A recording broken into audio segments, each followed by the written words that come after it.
আসসালামু আলাইকুম। আজ 16 আগস্ট 2024 শুক্রবার। শুরু করছি চেঞ্জ টিভি প্রতিদিনের গল্প অনুষ্ঠান। দর্শক, আপনাদের সঙ্গে রয়েছি আমি জহিরুল ইসলাম টুটুল। শুরুতেই সংবাদ শিরোনাম।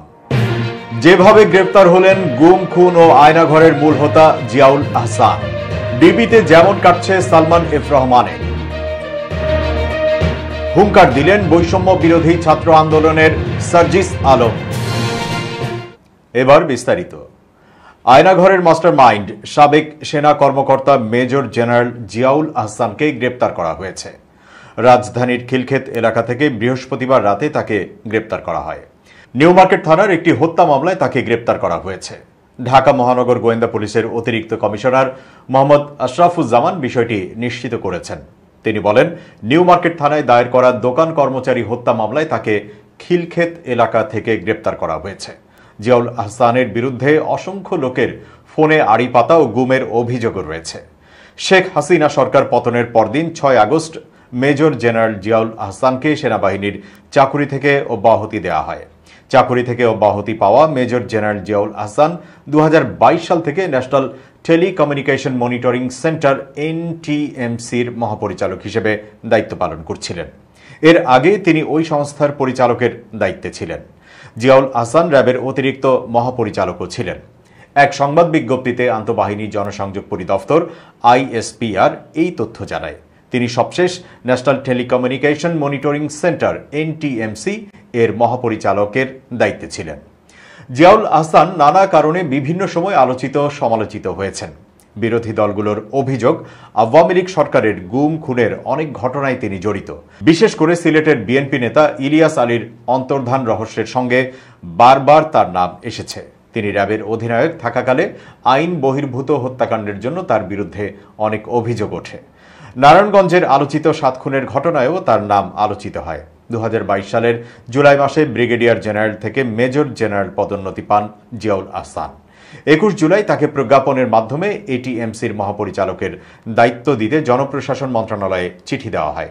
এর আগে তিনি প্রতিষ্ঠানটির পরিচালকের দায়িত্ব পালন করছিলেন। তখন জিয়ার জন্যই প্রথমবারের মতো NTMCর মহাপরিচালক পদটি সৃষ্টি করা হয়, আর পদটিতে প্রথম কর্মকর্তা হিসেবে দায়িত্ব পান জিয়াউল আহসান। জিয়াউল আহসান 1991 সালে বাংলাদেশ সেনাবাহিনীতে কমিশন লাভ করেন। 2009 সালের 5 মার্চ র্যাবের 2-এর উপ অধিনায়ক ও একই বছর লেফটেন্যান্ট কর্নেল হিসেবে পদোন্নতি পেয়ে র্যাবের সদর দফতরের গোয়েন্দা শাখার পরিচালক হন তিনি। 2013 সালের ডিসেম্বরে তিনি কর্নেল হিসেবে পদোন্নতি পেয়ে র্যাবের সদর দফতরের গোয়েন্দা শাখার অতিরিক্ত মহাপরিচালকের দায়িত্ব পান। একটি সূত্র নিশ্চিত করেছে যে আওয়ামী সরকারের আমলে গুম খুনের হোতা এবং আয়না ঘরের প্রতিষ্ঠাতা জিয়াউল আহসান 5 আগস্ট পালাবার চেষ্টা করলে সেনাবাহিনী তাকে আটক করে। কিন্তু 5 আগস্ট থেকে 13 আগস্ট পর্যন্ত থানাগুলো কার্যকর না থাকায় এবং তার বিরুদ্ধে কোনো মামলা না হওয়ায় তাকে ছেড়ে দেওয়া হয়নি। বৃহস্পতিবার রাতে তাকে ছেড়ে দেওয়া হলে খিলক্ষেত থেকে গ্রেফতার করে পুলিশ। এ সময় তিনি উদ্ভ্রান্তের মতো ঘোরাঘুরি করছিলেন বলে জানা যায়। কোটা সংস্কার আন্দোলন থেকে সরকার পতনে রূপ নেওয়া গণ অভ্যুত্থানে পদত্যাগ করে দেশ ছাড়েন শেখ হাসিনা। এরপর দলের মন্ত্রী এমপিরা কেউ পালিয়ে গেছেন, আবার কেউ আছেন আত্মগোপনে। তাদের মধ্যে বেশ কয়েকজন গ্রেফতার হয়ে রিমান্ডে আছেন। ডিএমপি নিউ মার্কেট থানায় দায়ের হওয়া হকার শাহজাহান আলী হত্যা মামলায় মঙ্গলবার গ্রেফতার করা হয় সালমান এফ রহমানকে। বুধবার তাকে আদালতে হাজির করে 10 দিনের রিমান্ডে নেয় পুলিশ। তিনি এখন ডিবি হেফাজতে আছেন। ডিএমপি সূত্র জানায়, গ্রেফতার ব্যক্তির অপরাধ শুধু পুলিশ কেসের মধ্যে সীমাবদ্ধ নয়। শেয়ার বাজার সহ অনেক অর্থনৈতিক কেলেঙ্কারিতে জড়িত সালমান এফ রহমান। তাই তাকে জিজ্ঞাসাবাদের ক্ষেত্রে হত্যা মামলার পাশাপাশি অর্থনৈতিক বিষয়, বিগত সরকারের অপকর্ম ও দুর্নীতি সহ নানা বিষয়ে জিজ্ঞাসাবাদ করা হচ্ছে। তিনি অজানা অনেক চাঞ্চল্যকর তথ্য দিয়েছেন। বুধবার তাকে আদালতে হাজির করে 10 দিনের রিমান্ডে নেয় পুলিশ। সালমান এফ রহমানকে জিজ্ঞাসাবাদ করার সময় ডিবির এক কর্মকর্তা সাবেক আইনমন্ত্রী আনিসুল হক ও সালমান এফ রহমান দুজনের উদ্দেশ্যে বলেন, আপনার অনিয়ম, দুর্নীতি ও লুটপাটের কারণেই দেশের এই অবস্থা। এ সময় তিনি নির্বিকার ছিলেন। গোয়েন্দা পুলিশের একটি সূত্র জানিয়েছে, সালমান এফ রহমান মানসিক ট্রমার মধ্যে রয়েছেন। তিনি বিশ্বাসই করতে চাচ্ছেন না যে এত তাড়াতাড়ি আওয়ামী লীগ সরকারের পতন হবে। জিজ্ঞাসাবাদে দেশে অনাকাঙ্ক্ষিত পরিস্থিতি তৈরির জন্য তিনি ও সাবেক আইনমন্ত্রী আনিসুল হক 2 মন্ত্রীকে দোষারোপ করেছেন। তারা হলেন সাবেক স্বরাষ্ট্রমন্ত্রী আসাদুজ্জামান খান কামাল ও আওয়ামী লীগের সাধারণ সম্পাদক সাবেক সড়ক পরিবহন ও সেতুমন্ত্রী ওবায়দুল কাদের।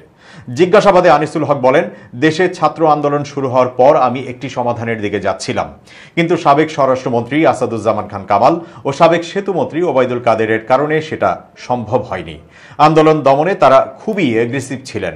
এছাড়া তৎকালীন প্রধানমন্ত্রী শেখ হাসিনাকেও বাস্তবতা বোঝানো যাচ্ছিল না। এ কারণে আন্দোলন এক পর্যায়ে নিয়ন্ত্রণের বাইরে চলে যায়। সালমান এফ রহমান যে মামলায় রিমান্ডে আছেন, ওই মামলায় কোনো আসামির নাম নেই। তবে অজ্ঞাতনামা হিসাবে বিএনপি ও জামায়াত শিবির নেতাকর্মীকে আসামি করা হয়েছে। তাহলে কি সালমান এফ রহমান বিএনপি জামাত শিবিরের সঙ্গে সংশ্লিষ্ট? এমন প্রশ্নের জবাবে ডিএমপি কমিশনার মাইনুল হাসান গণমাধ্যমকে বলেন, মামলা হলো ফার্স্ট ইনফরমেশন রিপোর্ট। তদন্তের পরই প্রকৃত সত্য উঠে আসবে। যিনি এফআইআর করেন তিনি তার মতো করে ঘটনা বর্ণনা করেন। উনি যা জানেন তাই প্রাথমিকভাবে উল্লেখ করেন। এজন্যই সেটির নাম প্রাথমিক তথ্য বিবরণী। তদন্ত করলেই প্রকৃত ঘটনা উঠে আসে। সাম্প্রতিক সময়ে যেসব ঘটনা ঘটেছে সেগুলো এমনিতেই হয়নি। কি কারণে ঘটেছে, কেন ঘটেছে, সবই তদন্তে উঠে আসবে। বৈষম্য বিরোধী ছাত্র আন্দোলনের অন্যতম সমন্বয়ক সার্জিস আলম বলেছেন, বাইরের রাষ্ট্রের মদদে প্রতি বিপ্লবের নামে অস্থিরতা সৃষ্টি করা হচ্ছে। শুক্রবার সকালে ঢাকা বিশ্ববিদ্যালয়ের অমর 21 হলে সমসাময়িক ইস্যুতে সাংবাদিকদের সঙ্গে কথা বলার সময় তিনি কথা বলেন। সার্জিস আলম বলেন, 15 আগস্ট ঘিরে আওয়ামী লীগ ও ছাত্রলীগ ছদ্মবেশে বিতর্কিত কর্মকাণ্ড ঘটিয়ে থাকতে পারে। তিনি আরো বলেন, আমরা 15 আগস্ট রাষ্ট্রীয় আয়োজনে শোক দিবস পালনের পক্ষে না, তবে কেউ ব্যক্তিগতভাবে শোক প্রকাশ করতে চাইলে তাকে সম্মান জানাতে হবে। সার্জিস আলম বলেন, 2013 সালে আওয়ামী লীগ পুলিশের মাধ্যমে হেফাজতে ইসলামের সমাবেশের সময় কান ধরে উঠবোস করানোর সংস্কৃতি শুরু করেছিল। তবে 15 আগস্ট কান ধরে উঠবোস করানো ও মোবাইল চেক করা সহ ঘটে যাওয়া কিছু বিতর্কিত কাজ বৈষম্য বিরোধী ছাত্র আন্দোলনের উদ্দেশ্যের সঙ্গে সংগতিপূর্ণ নয়। এই সমন্বয়ক আরো বলেন, 15 আগস্ট ধানমন্ডিতে মানবাধিকার লঙ্ঘন হয়েছে। কেউ যদি 15 আগস্ট ধানমন্ডিতে ফুল দিতে চায় তাতে বৈষম্য বিরোধী ছাত্র আন্দোলন বাধা দিতে পারে না। বঙ্গবীর কাদের সিদ্দিকীর গাড়িতে হামলার অধিকার কারণেই।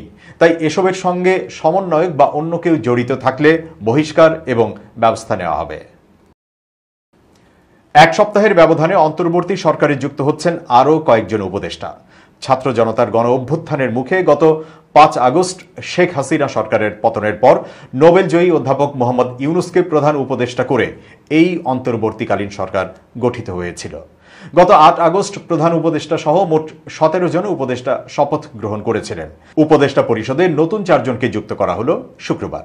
নতুন উপদেষ্টা হলেন ডক্টর ওয়াহিদুদ্দিন মাহমুদ, আলী ইমাম মজুমদার, ডক্টর মোহাম্মদ ফজল কবির খান ও লেফটেন্যান্ট জেনারেল অবসরপ্রাপ্ত জাহাঙ্গীর আলম চৌধুরী। ডক্টর ওয়াহিদুদ্দিন মাহমুদ একজন সুপরিচিত বাংলাদেশি অর্থনীতিবিদ। 1948 সালের 1 জুলাই নোয়াখালী জেলায় তিনি জন্মগ্রহণ করেন। তিনি অন্নদা সরকারি উচ্চ বিদ্যালয় থেকে পড়াশোনা করেছেন। পরে 1968 সালে তিনি ঢাকা বিশ্ববিদ্যালয় থেকে অর্থনীতিতে প্রথম শ্রেণীতে প্রথম স্থান অধিকার করে বিএ ডিগ্রি অর্জন করেন। তারপরের বছর তিনি তৎকালীন পাকিস্তানের ইসলামাবাদ বিশ্ববিদ্যালয় থেকে একই বিষয়ে প্রথম শ্রেণীতে প্রথম স্থান অধিকার করে এমএসসি ডিগ্রি অর্জন করেন। ওই বছরই তিনি ঢাকা বিশ্ববিদ্যালয়ে শিক্ষকতা শুরু করেন। এরপর তিনি আরও উচ্চশিক্ষা লাভের জন্য ইংল্যান্ডে যান। 1972 থেকে 1977 সাল এই সময়ের মাঝে তিনি ইংল্যান্ডের কেমব্রিজ বিশ্ববিদ্যালয় থেকে অর্থনীতিতে পিএইচডি ডিগ্রি অর্জন করে দেশে ফিরে আসেন এবং ঢাকা বিশ্ববিদ্যালয়ের অর্থনীতি বিভাগের শিক্ষক হিসেবে যোগদান করেন। তিনি 1984 সালে অধ্যাপক পদে পদোন্নতি লাভ করেন এবং 2011 সালে অবসর গ্রহণ করেন। তার শিক্ষা জীবনের মতো কর্মজীবনও বেশ বর্ণাঢ্য। ডক্টর মাহমুদ 1996 সালে তত্ত্বাবধায়ক সরকারের অর্থ পরিকল্পনা মন্ত্রণালয়ের দায়িত্বে ছিলেন। বর্তমানে লন্ডন স্কুল অব ইকোনমিক্স ভিত্তিক ইন্টারন্যাশনাল গ্রোথ সেন্টার জাতিসংঘের কমিটি ফর ডেভেলপমেন্ট পলিসির সদস্য। সেই সাথে তিনি south Asian network of economic research ইনস্টিটিউটের চেয়ারম্যান। নোবেলজয়ী অধ্যাপক ডক্টর মোহাম্মদ ইউনুসের সাথে তিনি পল্লী কর্মসহায়ক ফাউন্ডেশনের সহ প্রতিষ্ঠাতা। তিনি দীর্ঘ সময় এই প্রতিষ্ঠানের চেয়ারম্যান ছিলেন। আলী ইমাম মজুমদারের জন্ম 1950 সালে। 74 বছর বয়সী সাবেক মন্ত্রিপরিষদ সচিব মজুমদার অন্তর্বর্তীকালীন সরকারের প্রধান উপদেষ্টা মোহাম্মদ ইউনুসের বিশেষ সহকারীর দায়িত্ব পেয়েছিলেন। সেখান থেকে তাকে এখন উপদেষ্টা মণ্ডলীর সদস্য করার কথাবার্তা শোনা যাচ্ছে। 2006 সালের ডিসেম্বর থেকে 2008 সালের নভেম্বরে অবসরের আগ পর্যন্ত মন্ত্রিপরিষদ সচিবের দায়িত্ব পালন করেন তিনি। সে সময় অতিরিক্ত দায়িত্ব হিসেবে মুখ্য সচিবের দায়িত্ব তিনি পালন করেন। তার আগে শ্রম ও কর্মসংস্থান মন্ত্রণালয়ের সচিব ছিলেন। 1977 সালে প্রশাসন ক্যাডারের মাধ্যমে সরকারি চাকুরিতে যোগ দেয়া আলী ইমাম মজুমদার পরিকল্পনা কমিশনের সদস্য। বিমান বাংলাদেশ এয়ারলাইন্স ও সোনালী ব্যাংক লিমিটেডের চেয়ারম্যান হিসেবেও দায়িত্ব পালন করেছেন। ট্রান্সপারেন্সি ইন্টারন্যাশনাল বাংলাদেশ টিআইবি এর ট্রাস্টি বোর্ডের সদস্য এবং জাপান ইন্টারন্যাশনাল কোঅপারেশন এজেন্সির বিভিন্ন প্রকল্পের পরামর্শক হিসেবেও তিনি কাজ করেছেন। কুমিল্লার সন্তান মজুমদার চট্টগ্রাম বিশ্ববিদ্যালয় থেকে গণিতে স্নাতক ও স্নাতকোত্তর ডিগ্রি লাভ করেছেন। ডক্টর মোহাম্মদ ফাউজুল কবির খানও একজন সুপরিচিত অর্থনীতিবিদ। তিনি 2007 থেকে 2009 সাল পর্যন্ত বিদ্যুৎ, জ্বালানি ও খনিজ সম্পদ মন্ত্রণালয়ের বিদ্যুৎ বিভাগের সচিব হিসেবে দায়িত্ব পালন করেন। ইউনাইটেড ইন্টারন্যাশনাল ইউনিভার্সিটির ওয়েবসাইট থেকে এমনটাই জানা যায়। তার আগে 1998 থেকে 2007 সাল পর্যন্ত তিনি ইনফ্রাস্ট্রাকচার ডেভেলপমেন্ট কোম্পানি লিমিটেডের প্রধান নির্বাহী কর্মকর্তা হিসেবে দায়িত্ব পালন করেন। ডক্টর এম ফাউজুল খান 1989 সালে যুক্তরাষ্ট্রের বোস্টন বিশ্ববিদ্যালয় থেকে অর্থনীতিতে পিএইচডি ডিগ্রি অর্জন করেন।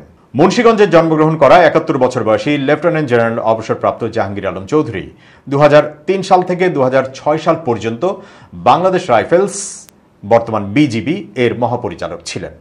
এরপর 2006 সালের জুন থেকে 2007 সালের জুন পর্যন্ত তিনি বাংলাদেশ সেনাবাহিনীর প্রিন্সিপাল স্টাফ অফিসার হিসেবে দায়িত্ব পালন করেন। বাংলাদেশে 2007 সালে জরুরি অবস্থা জারি ও সেনা সমর্থিত তত্ত্বাবধায়ক সরকারের গঠনের ঘটনা প্রবাহে সেনাবাহিনীর যে কর্মকর্তারা সক্রিয় ছিলেন তাদের মধ্যে চৌধুরীও ছিলেন বলে জানা যায়। 2009 সালে বিডিআর বিদ্রোহের পর সেনাবাহিনীর গঠিত তদন্ত কমিটির নেতৃত্ব দেন তিনি। তখন তিনি কোয়ার্টার মাস্টার জেনারেল ছিলেন। ওই বছরই তাকে পররাষ্ট্র মন্ত্রণালয়ে বদলি করা হয়। 2010 সালে তিনি অবসর গ্রহণ করেন। জাতিসংঘ বলেছে তারা বাংলাদেশের অন্তর্বর্তীকালীন সরকার ও জনগণকে প্রয়োজন অনুযায়ী সহায়তা করতে ইচ্ছুক। মুশফিকুল ফজল আনসারীর এক প্রশ্নের জবাবে জাতিসংঘ মহাসচিবের উপমুখপাত্র ফারহান হক বলেন, বাংলাদেশের প্রতি সমর্থনের বিষয়ে আপনি যা বলেছেন সে সম্পর্কে আমি নির্দ্বিধায় নিশ্চিত করতে পারি, প্রয়োজন অনুযায়ী আমরা বাংলাদেশ সরকার ও জনগণকে সমর্থন করতে ইচ্ছুক। তিনি বলেন, জবাবদিহিতার বিষয়সহ অন্তর্বর্তীকালীন সরকার ও ক্ষমতা হস্তান্তরের জন্য তাদের কার্যালয়ের পক্ষ থেকে বিস্তৃত পরিসরের সহায়তার বিষয় নিয়ে মানবাধিকার বিষয়ক হাই কমিশনার ভলকার তুর্ক এবং প্রধান উপদেষ্টা অধ্যাপক ডক্টর মোহাম্মদ ইউনুস আলোচনা করেছেন। ফারহান বলেন, সাম্প্রতিক সহিংসতা ও অস্থিরতার প্রেক্ষাপটে মানবাধিকার লঙ্ঘনের তদন্তে সহায়তার ক্ষেত্র এবং পদ্ধতি নিয়ে আলোচনার জন্য একটি দল আগামী সপ্তাহ থেকে ঢাকা সফর করবে। তিনি বলেন, হাই কমিশনার মানবাধিকার সুরক্ষা জোরদার করে এমন একটি সফল রূপান্তরে বাংলাদেশের অন্তর্বর্তীকালীন সরকার ও জনগণকে সমর্থন করতে অত্যন্ত প্রতিশ্রুতিবদ্ধ। অন্যদিকে ঢাকায় জাতিসংঘ আবাসিক সমন্বয়কারী গুয়েন লুইস বৃহস্পতিবার পররাষ্ট্র বিষয়ক উপদেষ্টা মোহাম্মদ তৌহিদ হোসেনের সঙ্গে তার কার্যালয়ে সাক্ষাৎ করেন। তিনি বলেন, তাদের কিছু টেকনিক্যাল সহকর্মী থাকবেন যারা আগামী সপ্তাহে ঢাকায় আসবেন। পররাষ্ট্র মন্ত্রণালয়ে বৈঠকের পর ইউএনআরসি সাংবাদিকদের বলেন, তারা প্রাথমিকভাবে ফ্যাক্ট ফাইন্ডিং করবে, তবে ঘোষণা, বিশদ বিবরণ এবং দলটি কিভাবে সরকারের সঙ্গে কাজ করবে সবকিছুর বিষয়ে একমত হওয়া দরকার।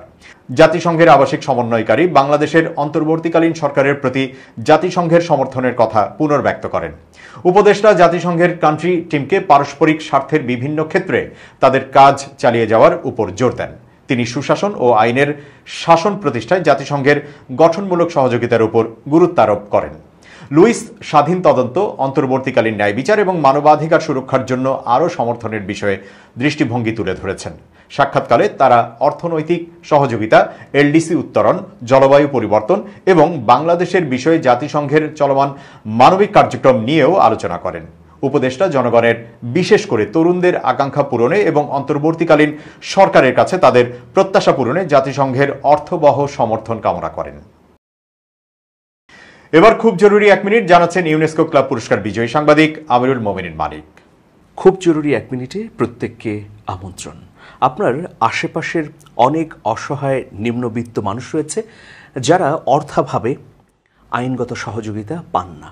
কিন্তু আপনি কি জানেন, সুপ্রিম কোর্টে পপার স্যুট বলে একটি বিধান আছে। সেই বিধান অনুযায়ী বিত্তহীন অসহায় মানুষ আইনি সহায়তা পেতে পারেন। তাছাড়া সুপ্রিম কোর্ট আইনজীবী সমিতির বিশেষ লিগ্যাল ফান্ড রয়েছে। আপনি যদি যথাযথ কারণ দেখিয়ে আবেদন করতে পারেন তাহলে অবশ্যই সেখান থেকে অর্থ নিয়ে আইনি সহায়তা বা আইনি উদ্যোগ নিতে পারেন। প্রিয় বন্ধুরা, আপনাদের আশেপাশের এ ধরনের অনেক মানুষ আছে যারা ছোট্ট একটি আইনি পদক্ষেপের কারণে বা না নিতে পারার কারণে অনেক দিন ধরে নিপীড়িত নির্যাতিত হচ্ছেন, তাদের জন্য আপনি যদি এই পরামর্শটুকু পৌঁছে দেন বা সহযোগিতা করেন, তাহলে অনেক অনেক বড় ধরনের উপকার হতে পারে। সবাই ভালো থাকবেন, শুভেচ্ছা নিরন্তর। এবার দেশের বাইরের প্রসঙ্গ। ফিলিস্তিনের অবরুদ্ধ গাজা উপত্যকায় আক্রমণ চালিয়েই যাচ্ছে ইসরায়েল।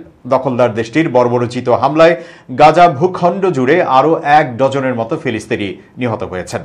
আহত হয়েছেন আরও অনেকেই। উদ্ধারকর্মীরা যেতে না পারায় অনেক মানুষ এখনও ধ্বংসস্তূপের নিচে এবং রাস্তায় আটকা পড়ে আছেন।